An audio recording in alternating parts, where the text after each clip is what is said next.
চাটাকে করেছি অনেকক্ষণ, চাটা জল হয়ে গেছে, কারণ ছেলে বারবার বাইরে থেকে ফোন করছে, একটু বেরিয়েছি সেখান থেকে ফোন করছে, ওর ফোন রিসিভ করতে করতে আমার চাটা পুরো গঙ্গা গেল।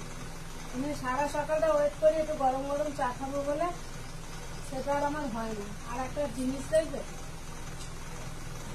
তোমাদের দাদার সঙ্গে না ঝগড়া হয়েছে কালকে দিন, ঝগড়া না এমনি কথা কাটাকাটি হয়েছে, কথা বলবো না। আর এই যে সকালবেলা গাছ থেকে আমগুলো পেরে এনেছে, জানো কি অবস্থা, আরো বারান্দায় আম আছে পুরো এরকম খেয়ে নিয়েছে। দেখো এটা যেরকম না, এই যে ওটা পুরো জায়গা ধরে অর্ধেক খেয়ে নিয়েছে। দাদা বললো ওগুলো ফেলে দিতে, বলছে অ্যাডভেস্টারের ওপরে উঠে দেখছে শামুক লেগে রয়েছে আমের মধ্যে। ভাবো, আম গাছটা তো পুরো অ্যাডভেস্টারের লতা মানে লেগে রয়েছে।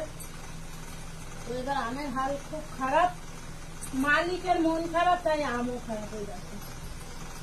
এবার আমগুলো সেরকম ফার্স্ট বছর যেটা হলো, মানে গত বছর ভালো হয়েছিল, কিন্তু এই চাটা খেয়ে ভাই কিছু হলো না, মনে হচ্ছে আর একটা গরম গরম। আর আমি দুধ চা একবার করার পরে গরম করলে একটা বেশি গন্ধ হয়ে যায়। তো যাই হোক, সকালটা ফল চা সব নিয়ে তোমাদের সঙ্গে শুরু করলাম, আমি যেন তোমাদের কাছ থেকে ভালো ভালো ফল পাই। আর আমি দেখো, মানে বিশ্বের যদি হাড় কঙ্কালওয়ালা কেউ থাকে সেটা হচ্ছে আমি।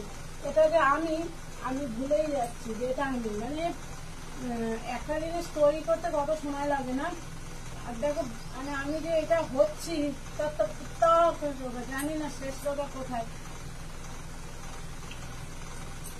যদি বিয়ের আগের মতো রোগা হই তাহলে এটা হাফ হয়ে যাবে। এই জামাগুলো দিলে হচ্ছে, ভাবো এগুলো গা থেকে ফেটে বেরিয়ে যেত।